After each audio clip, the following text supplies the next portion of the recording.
great to have it. Want to welcome everyone here. It's fantastic. Want to thank Westpac for helping to coordinate the event and the venue, and we're going to be going through one of my favourite topics, and that's how to create a valuable business to sell. And I know when we talk about this stuff here, over the 25 years I've been, I guess, advising clients. I've seen some clients develop some fantastic businesses and create tremendous wealth and profit out of them. And I've seen some of those clients have great businesses and then unfortunately get to the point where they're ready to sell them and they sell them and there's nothing there to sell. And I've seen many business owners get to that point. And what today's, I guess, discussion is how to create a valuable business to sell. Now, some of you might be thinking, but do you really want to sell your business? And what I always like to say to clients is, whenever you go sell your business, I'm sure if you've ever experienced anyone who has done that, it's probably the most significant business deal they've done in their life, right? And it probably didn't happen generally by accident. My view is, and I know I get a little bit of a controversy here, my view is you should build a business to sell it, whether you want to or not. I'm not saying you have to sell, but you should have a sellable business. You should build a business that is at least sellable. Because unfortunately, I've seen a lot of business owners get to the point that they don't want to sell their business. They're making more money than they've ever made before. They like what they do. They love the whole challenge of business. And they get to a certain point where they love it. And then they get to a point where they, I guess, get a bit tired. And they've had enough. And usually when they've had enough, that's usually the worst time to sell. So usually the worst time to ever sell a business is when you're tired.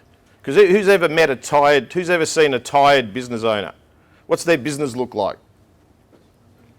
Tired, generally. The customer service isn't what it used to be. It's maybe not as clean as it used to be. It's not as slick as it used to be. It's a tired business. Now, if you try to sell a tired business, you generally, if you go through any kind of due diligence, if you're selling to a half an educated buyer, they'll pick it up in 5 minutes. So, the key is you want to develop a business that's worth selling. I remember once I went to see a business with my brother-in-law, and he's in the lighting manufacturing business, and it was a factory out in in Richmond. And these guys at one time used to make the light fittings that went on every light pole. So, would you think that would be a fairly good business? If you had the contract that, who's ever seen a light fitting on a light pole, right? There's a lot of those. So they had that business, they had that contract at one time. They built that point, when we went and looked at that business, it had a factory full of equipment. A factory full of some of those old light fittings. And we went and had a look at the books, and the business the year before turned over $30,000, right? There was no business. The guy was only in business because he owned everything. He owned the plant and equipment, he owned the factory, it was more a hobby than it was a business. But at one point in time, I felt that business would have been worth a lot of money. Who would have thought that business at one point in time would have been worth a lot of money? But he just waited till it was too late. And in my experience, the majority of business owners basically develop a business to a point, and usually and when they're ready, when they get tired of the business unfortunately usually gets sold for next to nothing or closed down. And that's the sad thing that I've seen. I'm sure, who's experienced any business owners, who's seen businesses like that? Yeah, it's quite often that happens. So the key is, my belief is you should start with the end in mind. In my view, you should have an intention from day one and build a business that is sellable. Right? I'm not saying you have to sell it. I'm just saying build a business that is sellable. Identify what buyers want and create a business that you'll have a market for. It's pointless working years and years and years and working your guts out to then have something that's just not sellable, right? I've seen, there's the BRW this week, I think it came out, the top 100 fastest growing businesses in Australia at the moment, according to the BRW survey. 22% of those businesses have an exit plan. So they started their business with a plan to exit. I'm not saying they're all going to sell their business. The number one fastest growing business, his plan was to sell his customer base. He's got an ability to generate business. He's got a customer base. He's not going to sell his systems on how he gets the customers. He's just going to sell the customer base and do it again and sell it to, and he's developed a relationship with the company he's selling the clients to, that he's got the marketing relationship where he feeds them the clients. So that's his business model, right? And that's the number one fastest growing business. So he went from I think 0 to 11 million turnover in 18 months or something like that. So the key there is to have it from the very beginning, plan to create a business from the very start that people want to buy. And if anything, have people that get into competition to buy. You know, what's better than one buyer? A lot of buyers that want to buy it. So the key is you create that business. And what you want to do, and the thing is this, the biggest challenge I find is most people that want to buy a business, do they want to buy you? Or do they want to buy a money-making machine? If they wanted to buy you, they'd offer you a job, right? So at the end of the day, they're necessarily, what they want to do is they want to buy a money-making machine. So it's how well that machine works will determine its value. So the key is to develop a business that does that. Start with the end in mind.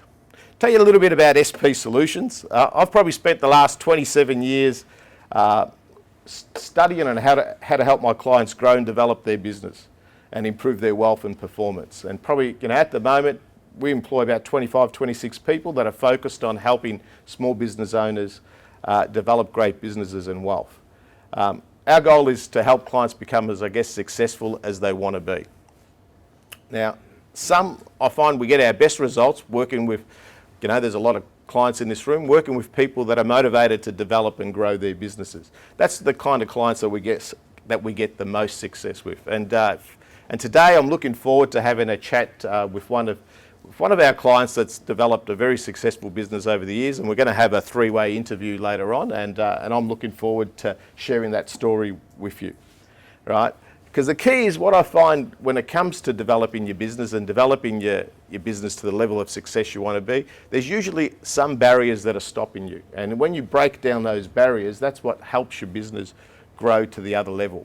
And one of the things that I find is the biggest barrier is trying to find out how do I grow my business? How do I grow my business that it is attractive and it is sellable? And sometimes when you start with that as your starting point, you'll find you make different business decisions,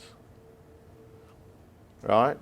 What I find is if you're going to grow a business to make a profit, you make certain decisions. But when you grow a business to say, I want to go create a business that's more valuable, that's more sellable, you make different business decisions. And I want to share that with you later on today, especially when we go through the case study, how that happens. So probably enough about me, but the key thing whenever you want to go sell your business, the first place to start with, who's your perfect buyer? Who's the perfect buyer for your business? Do you have one? Has anyone ever thought about that? Has anyone ever thought about who potentially would be the most interested in my business? Right? Because I think the key is you want to start to ask yourself, there's two types of buyers out there in the marketplace. One we call a strategic buyer and one we call a financial buyer. Now, a financial buyer, they're the people that are focused on buying low, selling high.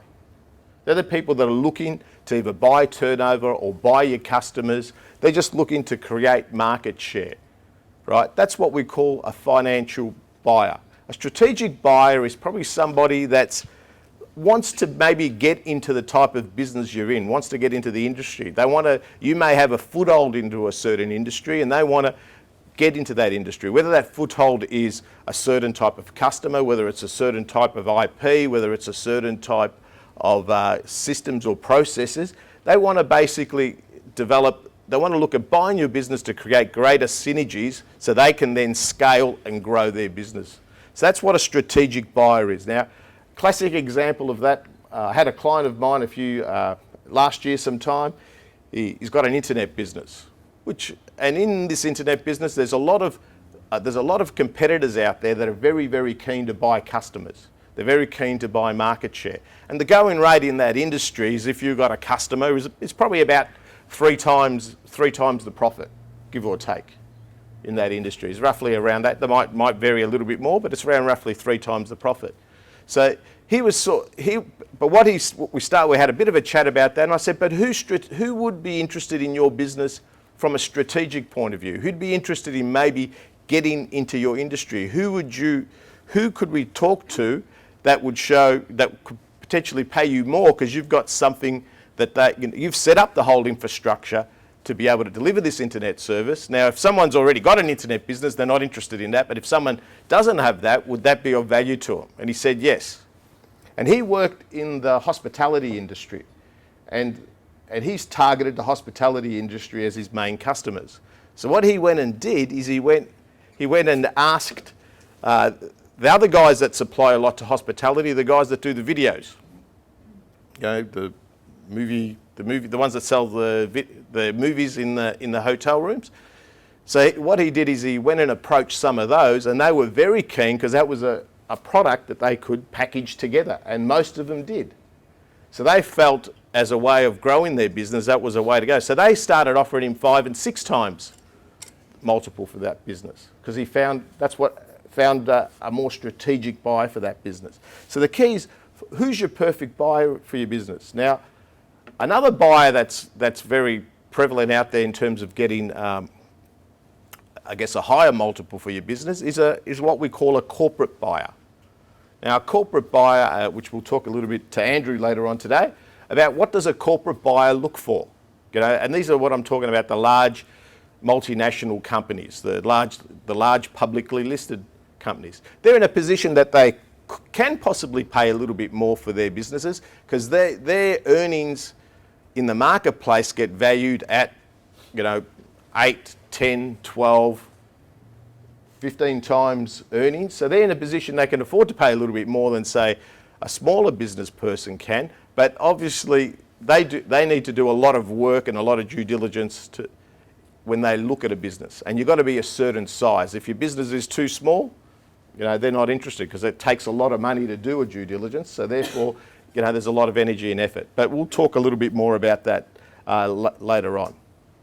So the key question, let's say we've identified a key buyer, we've found somebody that's willing to pay us more for our business because it's a good strategic fit. What's your business worth? Now, that's the $1 million question. I'm sure if there's any accountants in the room, that's probably the biggest question we get. What's my business worth? What's my business worth? And usually, probably a simple formula to use, what's your business worth? A valuation of your business is simply based on what is the profitability of your business. So what's the profitability of your business? And then usually what's the multiple based on how strong and safe those profits are? So your profitability is the key driver of the value of your business. If you've got a business that doesn't make money, it's probably a safe bet to assume it's not worth much. Right? Even though I had a client a couple of months ago come up to me and said, Sam, I want to sell my business for $3 million. I said, fantastic. I go, what's your profitability in your business? And we had a good look at that and we went through it, and he made $120,000 profit the year before. So I said, mate, so you're telling me you want to get 25 times multiple for your business? I go, have you got any buyers? Because, who are you looking for? A wood duck or what? Because you're not going to find too many buyers that are going to give you 25 times multiple for your business. So the key... So what you're going to understand is there's a formula out there. There's there's a bit of wriggle room in some ways, but there's essentially a formula. So if you want to get a certain price for your business, it's got to achieve a certain level of profitability. So when you work out your plan, and if you say, I want to exit for this amount, then you've got to say, okay, if I want to exit for $10 million, I need to create a business that's worth $10 million. And for a business to be worth $10 million, it's got to make X profit. It's not rocket science. And then there might be ways where people might pay you a multiple of maybe 4 or 5 or 6 or more for your business. Find out what those things are. And it's usually about, how can I reduce my risk? How can I make my risk less? Now, how do you do that in business? That can happen many different ways. That can happen by making your earnings more secure. If you've got long-term contracts, which are 3, 4, 5, 10 years in duration, then your earnings are strong. Because generally, unless you break that contract, you're going to keep those earnings. So the key is that you've got to look at how can I de-risk the business for the other party. And the more you do that, the more valuable your business will be. But the reality is, what will the final price be for your business? And I'm sure Brent will vouch for this. The final price you get for your business is what ends up in your bank account at the end. Because usually there's enough formulas that go into any kind of sale price that no one really knows what the final price is until, I guess, the very end. But if you get a good team of corporate advisors around you and accountants, they can give you a good idea of what potentially your business is worth, or at least what's worth negotiating for. So the key, what I believe the 5 steps are to get your business more valuable. And to me, the first of those 5 steps to get your business more valuable is to make sure you look like your potential purchaser. Now, you might notice this photo here that there's a cat looking at a lion. And that tends to be very apt for a lot of small business people. We tend to look at our businesses and think they're big and ferocious and strong, and yet the buyer looks at you and you look like a meek little cat, right? So the key is you've got to get into perspective. But I guess the point of this is the more you look like your potential purchaser, the more valuable your business will be, because the less riskier you'll be. So if you're going to go run your business, do you look and act like your potential purchaser, right? Do you have a strong financial system, right, that produces timely financial reports? Now, if you're targeting to a corporate buyer, they like to produce their end of year accounts within 2-3 days. 2 or 3 days from the end of the month. So if it takes you 2 months to produce your last month's accounts, you're probably not quite there. You've probably got a long way to go, right? So the thing is, you want to be, and because during the due diligence period, they'll keep asking you for your financials, and they've probably got a bit of a stopwatch working out how long it takes you for you to get it to them, right? So the key there is you want to have a good, strong, robust financial system with timely reports. You want to have a 3-way cash flow and budget. That's just a must. I don't think you can get money without it these days, can you, John? So you need a 3-way cash flow and budget. That's what they're used to. You want to have a sales system with visibility. You want to be able to have a sales pipeline and a sales process and conversion ratio that matches your budget. So otherwise, that number that you put into a budget is just a pipe dream. You want to have a sales process in place. The 4th thing you want to have is you want to create an advisory board, or at least have a management team. Because that's what, there's a level of accountability that they're going to be used to. You want to have targets and KPIs that make your team accountable to hit a plan. Why do you want to have that? Chances are, if you're selling to a corporate, are they going to have a culture of accountability? They're going to have a culture where everybody that works for them has got a target or a KPI or something they need to achieve. So if your business doesn't have that culture, you're creating a big risk in their business. That's a risk, that's a cross, that's not a tick. You're increasing their risk, which is lowering your price, right? You want to have a history that shows you've been doing this. You don't want to sort of get to, you started talking to the buyer on Friday, and here's our first cash flow budget we've ever done in our lives. Right? It looks really good. They want to see a history that you've been doing this, not that you've just done it now for the sale. You want to have systems, processes, a competitive edge, contracts. They're the kind of things that make you more attractive. They're the kind of things that de-risk your business, that gives you that higher multiple. So it's all about having that strong plan. Now, there's some of those things I mentioned there. If you do some of them, great. What you don't do, put it on your to-do list to go get done. If you don't do any of those, well, there's a good list to start with. Start that. Second step is to have a 5-year plan. Now, I know for some of us, why have a plan? What's the point of guessing? Right? I usually get that a lot. I just want to do. I'm a doer, not a talker. Right? I just want to go out and do stuff. Right? Now, that's great to be a doer in business, but what are you doing? Where are you going? You know, you can be out there going around in circles. It doesn't mean you're going anywhere, right? But you're moving. The key is, you want to have a plan to create a valuable business. To create a valuable business, it doesn't happen overnight. It doesn't happen by accident. My view is you want to design it. You want to make sure your decisions and your plans are focused on what you want to achieve. And if your goal is to achieve a valuable business, you're going to have plans and decisions accordingly, right? So the key is you want to have a plan, and a plan is merely just a prediction of where you want to go. And it's the implementation of that plan is the difference. The implementation of that plan is testing your assumptions, right? And it's that action of testing those assumptions that helps you make the better decisions to improve your business.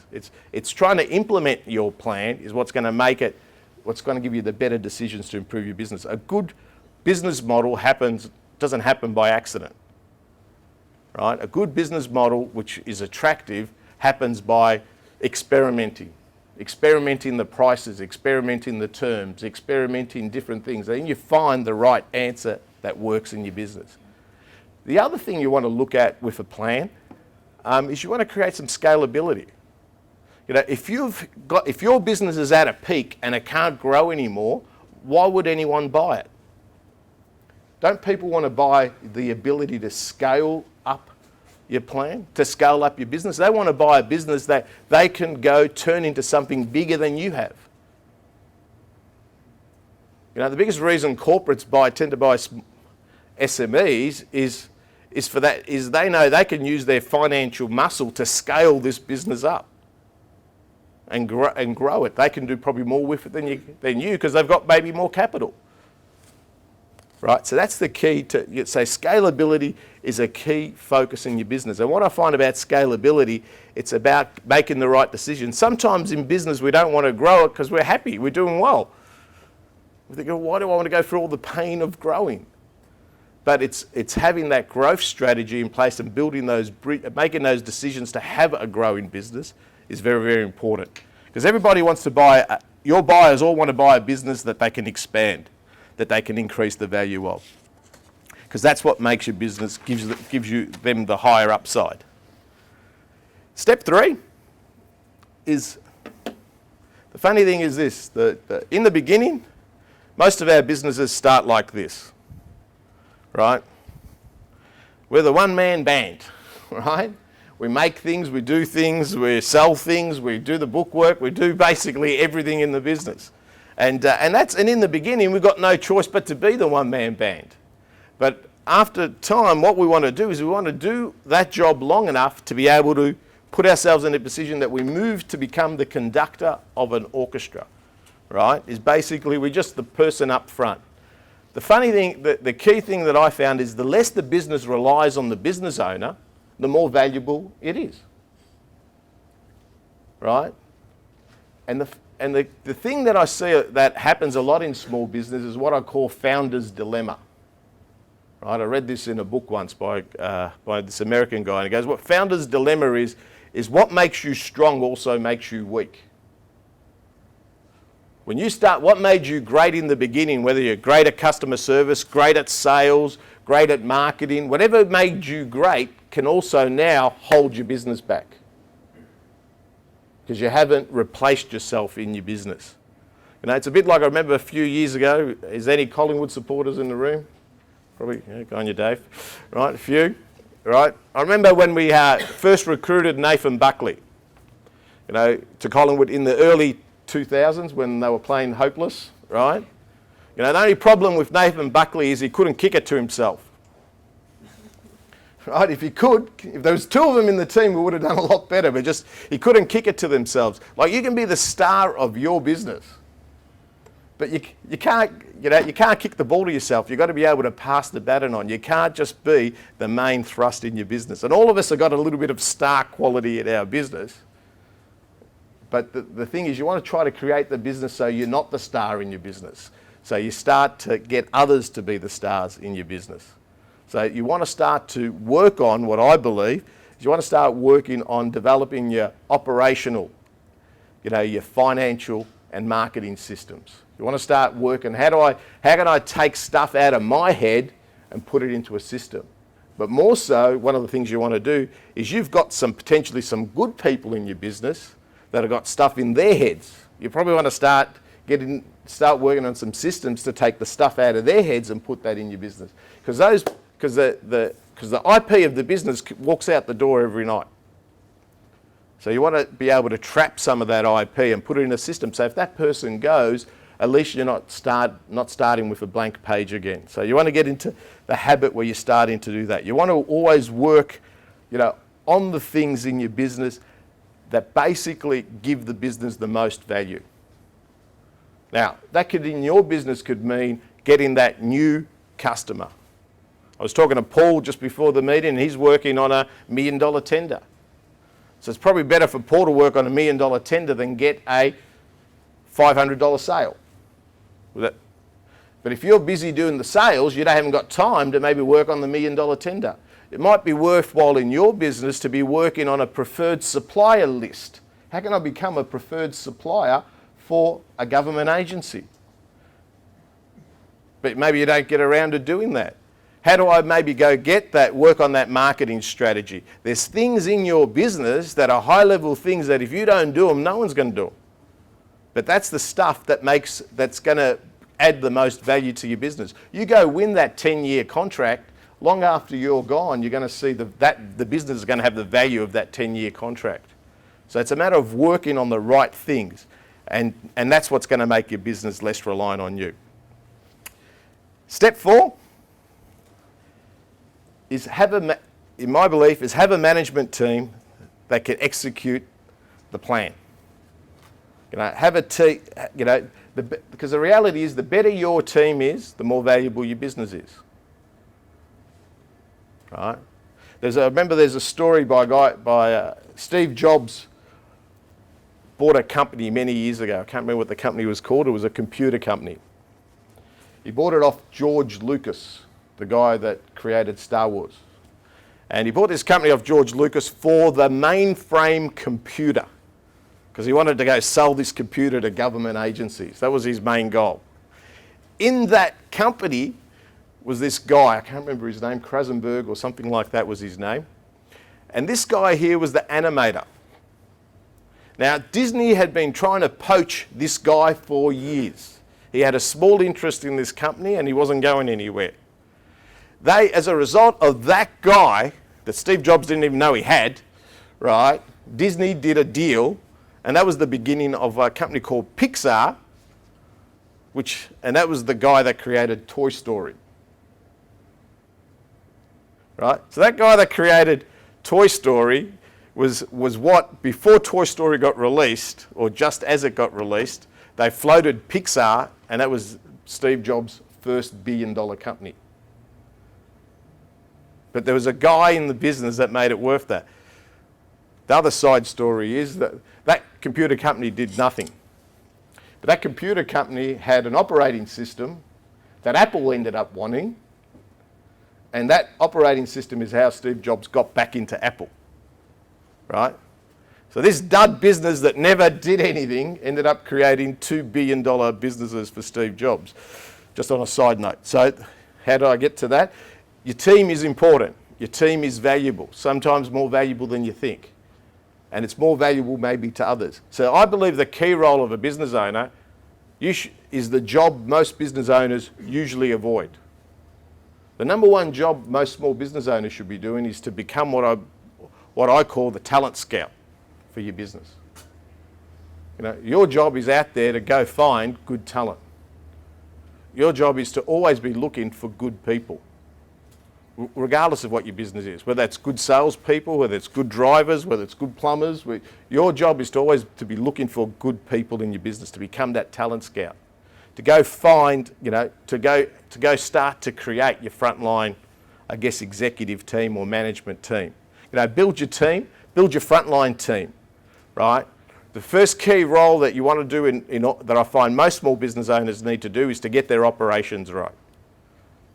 Because that's usually what holds them back from developing their business. So go create your operational team, whether that's going to find a COO, which is a Chief Operating Officer, whether it's to find a business manager, whether that's to go find a 2IC, a second in charge. The key is to go find somebody that's going to run this business, that's going to run the operations of your business without you worrying about it. So then that'll free you up to do more of the other stuff in business, more of that working on the business, that more important stuff. It's a key thing. You want to get your finances right. You want to get eventually a CFO. You want to eventually get a HR manager, director or consultant. You want to get that part right in your business. What should you do first? What you should do first is ask yourself the question, what position in my business will add the most value? And that can be either you doing something else in your business and getting somebody to replace what you do, or you getting somebody with a higher or better expertise than you've got to do something in your business, right? So go pick what's the number one position. Ask yourself that question. What's the position I need to fill that's going to add the most value to my business?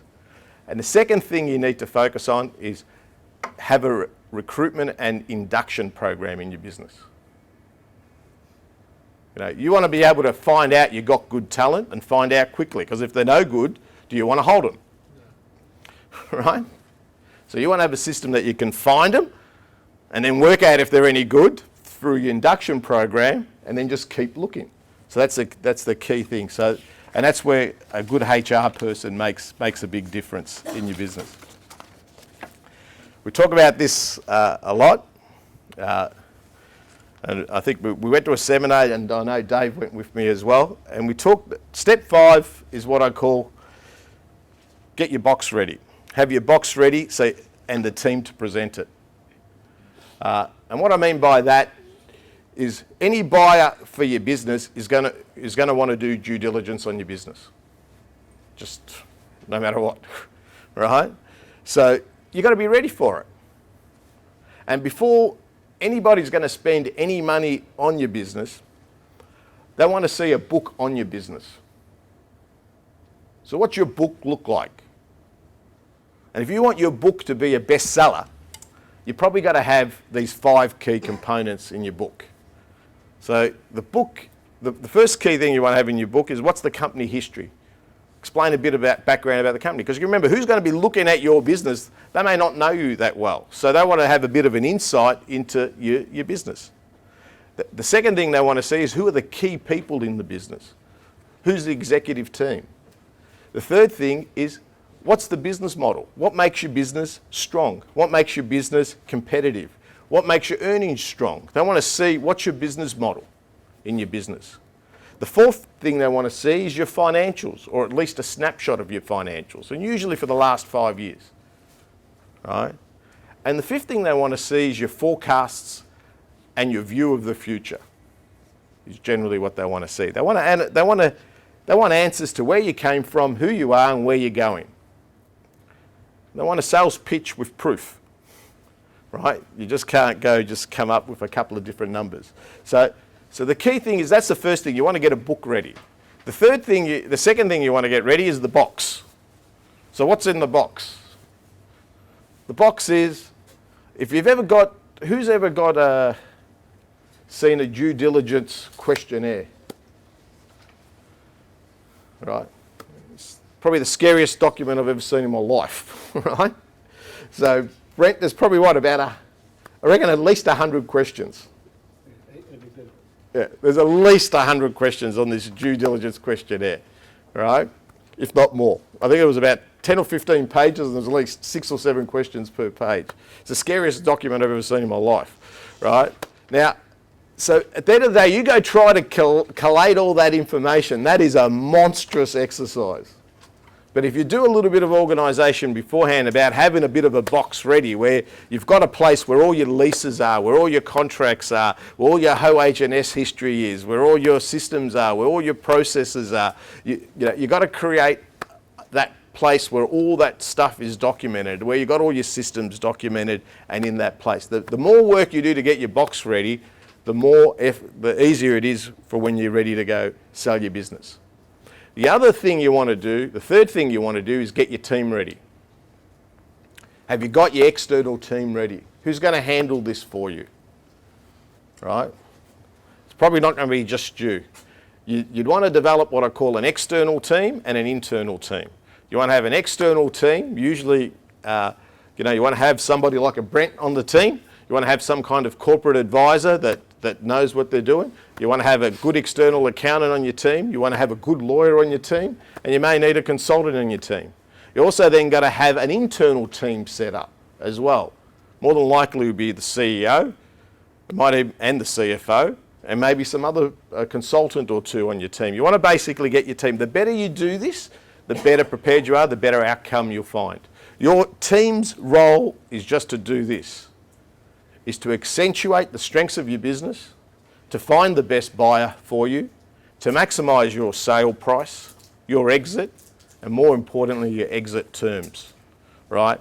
That's the whole key. That process there, are you going to do that in 2 months? Are you going to do that in 6 months? You want to do this properly, you'd be looking, this is a 2-year process, minimum, to be ready for the sale. Now, if your business is ready for sale, that's another process in itself, right? But that's the key thing is there. Just want to finish off on a couple of traps. What are some traps that happen, what we see, and I'm sure Brent can elaborate on some of these. I think one of the key traps that I see a lot of people fall into the trap of is they get so focused on the sales process, they stop running their business. So because it's a very absorbing process. You really need to make sure your business still keeps firing along. That you don't want to neglect your business while you're trying to sell it. That is I've seen that happen, and as a result of that, if you do neglect your business, when it gets to the pointy end of the deal, and the purchaser sees that your business has gone backwards, that might be the trigger for them to walk away from the deal. So you've got to make sure your business just keeps going. You've got to set a project team to make sure that happens. Whether you're purchasing a business or whether you're selling a business, you need to make sure the core business still keeps running. Second thing you want to avoid is what I call the forecast trap. Some people get really excited about the forecast. Yep, I'm going to sell my business on my budget. So I'm going to do a really big budget because I'm going to go get more money for my business, right? Now, usually what ends up happening there is usually this sales process lasts so long, they've got enough time to view how you're going against your budget. And if you're miles off your budget, chances are it's going to drop your price rather than increase it. So if you're going to go to forecast anything, you want to stay within 1 or 5% of what you think the budget's going to be. So definitely, if anything, less. And the third thing is do a due diligence on your buyers. Chances are 9 times out of 10, the majority of people that want to buy your business are your competitors.